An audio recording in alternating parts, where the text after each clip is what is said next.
நாளைக்கு ஃபீஸ் கொண்டாடலன்னா டியூஷனுக்கு வர வேண்டான்னு சார் சொல்லிட்டார். 7 வயது தங்கராசு அம்மா அருக்காணியிடம் சொன்னான் என்றுதான் சொல்ல வேண்டும். அருக்காணி வருத்தத்தோடு கேலண்டரை பார்த்தாள். இன்று தேதி 25. 1ஆம் தேதி வராமல் அவள் ஒன்றும் செய்ய முடியாது. அவள் 3 வீடுகளில் வேலை பார்க்கிறாள். 2 வீடுகளில் அட்வான்ஸாக இப்போதே பாதி சம்பளம் வாங்கி ஆகிவிட்டது. 3வது வீட்டு எசமான் வேலைக்கு சேரும் போதே அட்வான்ஸ் எல்லாம் கேட்கக்கூடாதென்று கராராக சொல்லியிருந்தார். அவள் கணவன் குடிகாரன், ஜேப்படி திருடனும் கூட. இப்போது ஜெயிலில் இருக்கிறான். வெளியே வர 6 மாதம் ஆகும். ஆனால் வந்தும் அவளுக்கு பெரிய உபகாரமாக இருக்க போவதில்லை. அவனுக்கும் சேர்த்து அவள்தான் செலவு செய்ய வேண்டும். ஒரே மகன் தங்கராசு, படிப்பில் கொஞ்சம் மக்கு. டியூஷன் போனால் நல்ல மார்க் வாங்குகிறான். போகாவிட்டால் எல்லா பாடங்களிலும் 40ஐ தாண்டுவதே கஷ்டம்தான். அவனாவது நன்றாக படித்து உருப்பட வேண்டும் என்று அவளும் படாத பாடுபடுகிறாள்.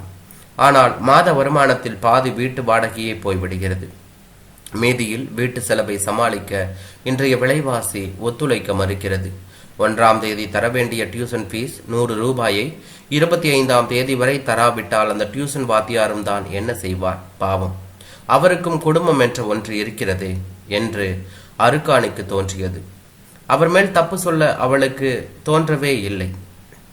இந்த பாலா போன மனுஷன் மட்டும் ஒழுங்கா இருந்தா இப்படி ஒவ்வொன்றுக்கும் நான் கஷ்டப்பட வேண்டியதில்லை என்று விரக்தியுடன் வாய் விட்டு சொன்னாள் என்றுதான் சொல்ல வேண்டும்.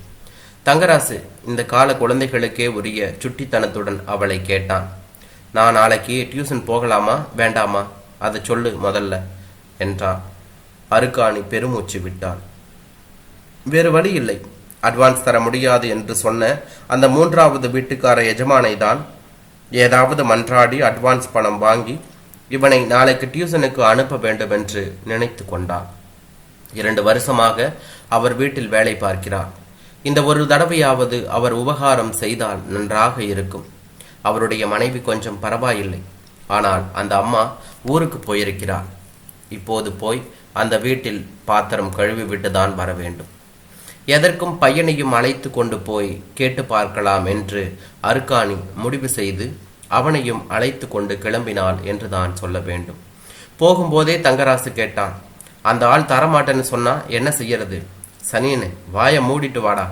போறப்பவே அபசகுணமா பேசாதடா.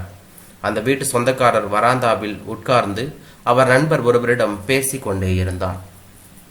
அவள் தங்கராசுவை கூட்டி வந்ததை பார்த்த உடனேயே அவர் முகம் சுளித்தார்.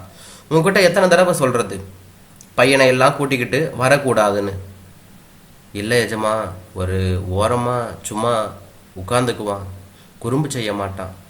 வேண்டா வெறுப்பாக அவர் தலையசைத்தார். மகனை வேகமாக இழுத்து கொண்டு வீட்டுக்குள்ளே சென்று அவனை ஒரு இடத்தில் தரையில் உட்கார வைத்தாள் என்று தான் சொல்ல வேண்டும். சமையல் அறையில் இருந்த பாத்திரங்களை கழுவ ஆரம்பித்தார். சிறிது நேரத்தில் 2 காஃபி டம்ளர்களை கழுவ போட அந்த வீட்டுக்காரர் உள்ளே வந்தார். தனியாக பேச கிடைத்த அந்த சந்தர்ப்பத்தில் மெல்ல கேட்டாள் அருக்காணி, எசமா, ஒரு சின்ன உதவி. என்ன? அட்வான்ஸாக ஒரு 100 ரூபாய் கொடுத்தீங்கன்னா உதவியா இருக்கும். பையனுக்கு டியூஷன் ஃபீஸ் தரணும். ஆமாம், உன் பையன் படித்து கலெக்டர் ஆக போகிறான், டியூஷன் ஃபீஸ் கேட்குறான். நான் முதல்லையே உங்ககிட்ட சொல்லியிருக்கேன், அட்வான்ஸு கடன்னு எல்லாம் என்கிட்ட கேட்கக்கூடாதுன்னு. அவர் நிற்காமல் சப்தமாக சொல்லிக்கொண்டே போய்விட்டார் என்று தான் சொல்ல வேண்டும். அருக்காணிக்கு அவர் பேசியது வேதனையாக இருந்தது.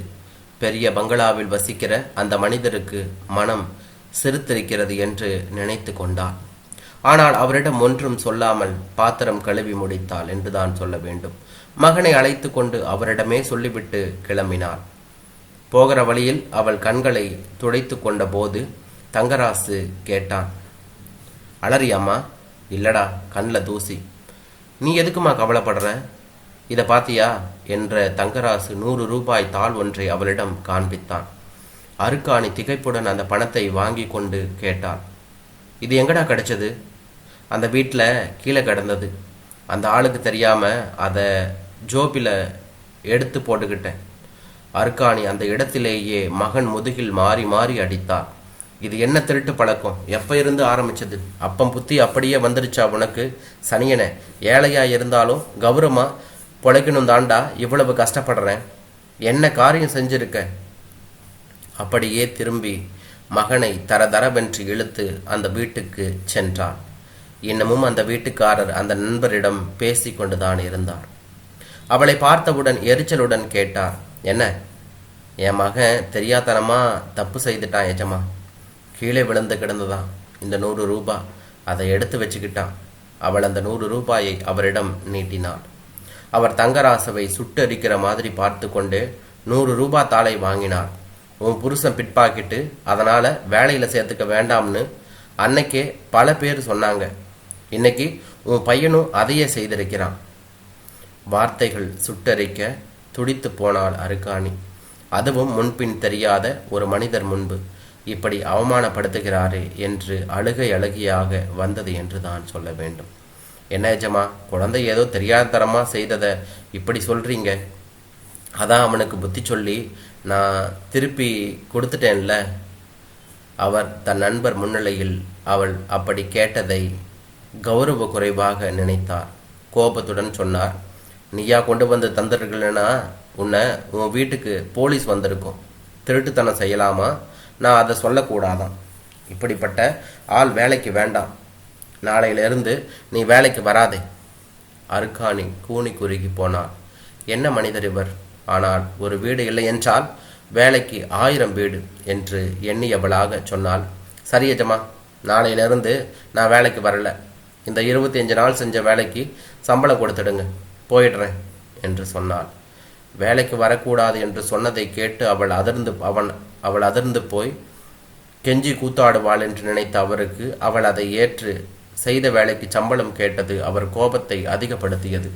முதலில் என் வீட்டில் என்னெல்லாம் காணாமல் போயிருக்கிறது என்பதை கண்டுபிடித்து கணக்கு போடாமல் உனக்கு நயா பைசா தரமாட்டேன் என்று சொன்னார். மனசாட்சி இல்லாமல் பேசும் அந்த மனிதரை கண் கலங்க பார்த்தாள் அருக்காணி. அவர் அவளை ஒரு புழுவை பார்ப்பது போல பார்த்தார். பக்கத்தில் இதையெல்லாம் பார்த்தபடி உட்கார்ந்திருந்த அவரது நண்பரை நியாயம் கேட்கும் பாவனையில் பார்த்தவள் அருக்காணி. ஆனால் அவரோ ஆழ்ந்த யோசனையுடன் வேறு எங்கோ பார்த்தபடி இருந்தார். ஏழைக்கு யாரும் துணை இல்லை என்ற எண்ணம் அவள் மனதில் மேலோங்கி நின்றது. ஓரிரு நிமிடங்கள் நின்றவள் அந்த இடத்தை விட்டு நகர்ந்தாள். திரும்பி வருகிற போது அவள் மனமெல்லாம் ரணமாக இருந்தது. தங்கராசு அளவில்லை. அவன் முகத்தை உருன்று வைத்திருந்தான். அவன் அவளை பார்த்த பார்வை நீ ஒரு முட்டாள் என்று குற்றம் சாட்டுவது போல தெரிந்தது. அவனால் அதை தாங்க முடியவில்லை. அவள் நேர்மைக்கு கிடைத்த மரியாதையை கண்டு மகன் எள்ளி நகைப்பது போல இருந்தது. மனம் வலித்தது. சிறிது தூரம் அவர்கள் போயிருப்பார்கள். அவர்கள் அருகில் ஒரு கார் வந்து நின்றது. பயத்துடன் அருக்காணி பார்த்தாள். அந்த வீட்டுக்காரரின் நண்பர் காரிலிருந்து இறங்கினார். அவரை பார்க்கவே அவளுக்கு அவமானமாக இருந்தது. தலை குனிந்து நின்றார். அவர் ஒன்றும் சொல்லாமல் தன் விசிட்டிங் கார்டை நீட்டினார். பக்கத்து ரோட்ல புதிய டிபார்ட்மெண்ட் ஸ்டோர் ஒன்று வந்திருக்கு இல்லையா, அது என்னோடது தான். அங்கே இந்த கார்டை கொண்டு போய் நாளைக்கு காலையில் காண்பி. உனக்கு நல்ல சம்பளத்தில் தகுந்த வேலை போட்டு கொடுப்பாங்க, நான் சொல்லி வைக்கிறேன். அவளால் தன் காதுகளை நம்ப முடியவில்லை. அந்த கார்டை வாங்கியபடியே அவரை திகைப்புடன் பார்த்தார். அந்த டிபார்ட்மெண்ட் ஸ்டோர் 3 மாடி கட்டடம். அந்த வழியாக போகும்போதெல்லாம் அண்ணாந்து பார்த்திருக்கிறாள் என்று தான் சொல்ல வேண்டும். அதிலெல்லாம் ஒரு வேலை கிடைக்கும் என்று அவள் கனவிலும் நினைக்கவில்லை என்று தான் சொல்ல வேண்டும். அவர் அவளை பார்த்து கனிவாக சொன்னார், நாணயமான ஆட்கள் வேலைக்கு கிடைக்கிறது இந்த காலத்தில் ரொம்ப கஷ்டமா? ஒரு நல்ல ஆளை கண்டுபிடிக்கிறதுக்கு 10 பேரை வேலைக்கு சேர்க்க வேண்டி இருக்கு. பல ஊர்களில் தொழில் செய்கிற என்னோட அனுபவம் இது. பணத்தேவை இருக்கிறப்பவும் எடுத்தது மகன்னும் பார்க்காம அந்த பணத்தோட திரும்பி வந்தே பாரு. உன்ன மாதிரி ஒரு வேலையால் கிடைக்கணும்னா 1000ல் ஒருத்தர் தேர்றது கூட கஷ்டம். நாளைக்கு கண்டிப்பா வா சொன்னவர் சட்டை பையிலிருந்து ஒரு சில 100 ரூபாய்களை எடுத்து அவள் கையில் திணித்தார். ஏதோ அவசர தேவைன்னு சொன்னையே, அதுக்கு வச்சுக்கோ. எதிர்பார்க்காமலே நல்ல வேலை கிடைத்த சந்தோஷத்தை விட நேர்மைக்கு மதிப்பில்லை என்று தன் மகன் நினைக்க இருந்த தருணத்தில் அவர் நாணயத்திற்கு உண்டான மதிப்பை உணர்த்திவிட்டு போனது அவளுக்கு மகிழ்ச்சியாக இருந்தது என்றார்.